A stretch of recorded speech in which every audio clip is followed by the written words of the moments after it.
Jack et le haricot magique. Il était une fois un jeune garçon nommé Jack qui vivait avec sa mère dans une petite maison à la campagne.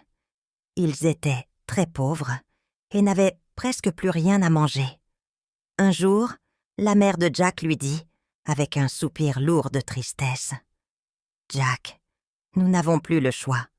Tu dois emmener notre vache au marché et la vendre pour que nous puissions acheter de la nourriture. » Jack, les yeux pleins de tristesse, acquiesça et partit avec leur précieuse vache. En chemin, il rencontra un vieil homme mystérieux qui le salua avec un sourire énigmatique. « Bonjour, jeune homme.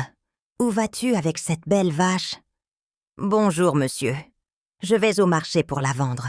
Nous n'avons plus rien à manger. » Répondit Jack. Le vieil homme hocha la tête avec compréhension et sortit de sa poche 5 haricots scintillants. « Je te propose un échange. Ces haricots sont magiques. Plante-les ce soir et demain matin tu verras quelque chose d'extraordinaire. » Jack, intrigué mais méfiant, demanda « Vraiment ? Comment puis-je être sûr qu'ils sont magiques ?» Le vieil homme répondit avec un regard perçant. « Fais-moi confiance, jeune homme. Ces haricots changeront ta vie. » Pensant aux mots du vieil homme, Jack accepta l'échange et rentra chez lui avec les haricots. Quand sa mère vit les haricots, elle explosa de colère. « Jack, comment as-tu pu échanger notre vache contre ces haricots inutiles ?» Elle jeta les haricots par la fenêtre et envoya Jack se coucher sans dîner. Le cœur lourd, Jack alla se coucher. Le lendemain matin, Jack se réveilla et découvrit un spectacle incroyable. Pendant la nuit, un gigantesque plant de haricots avait poussé jusqu'au ciel. Il appela sa mère.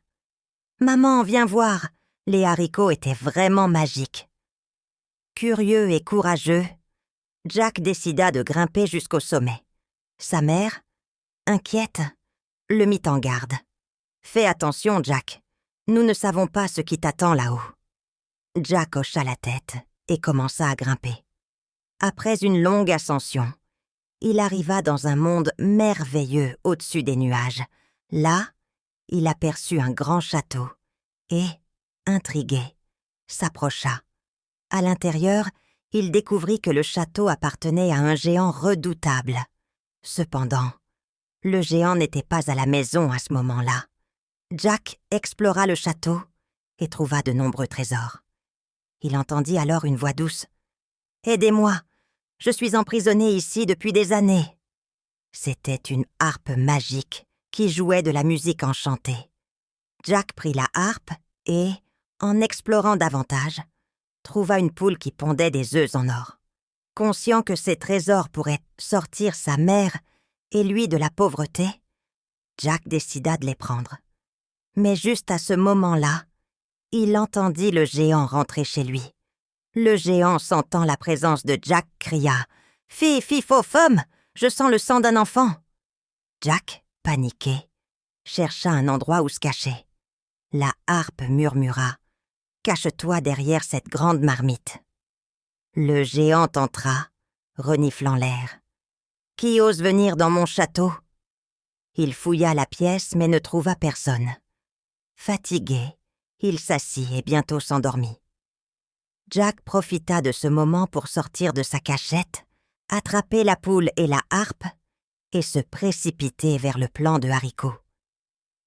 Il descendit aussi vite qu'il le pouvait, avec le géant à ses trousses.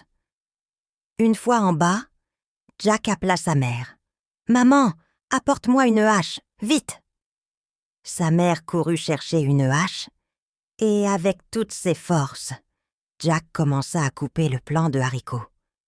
Le géant, en descendant, sentit le plant de haricots vaciller et tomba du ciel, disparaissant pour toujours. Grâce à la poule aux œufs d'or et à la harpe magique, Jack et sa mère vécurent heureux et ne manquèrent plus jamais de rien. Jack avait appris une leçon précieuse sur le courage et la prudence, et il fut célébré comme un héros dans tout le village. Et ils vécurent heureux pour toujours. Nous voilà arrivés qu'à la fin de cette aventure magique, sur Raconte-moi une histoire. Nous espérons que vous avez apprécié cette histoire autant que nous avons aimé vous la raconter. N'oubliez pas de vous abonner à notre chaîne pour ne manquer aucune de nos prochaines aventures. Et si vous souhaitez soutenir notre travail et aider à la création de nouvelles histoires, vous pouvez visiter notre page sur Ko-fi à l'adresse suivante: ko-fi.com Nina's Bibliothèque. Vous trouverez le lien dans la description. Merci pour votre soutien et à bientôt pour de nouvelles découvertes.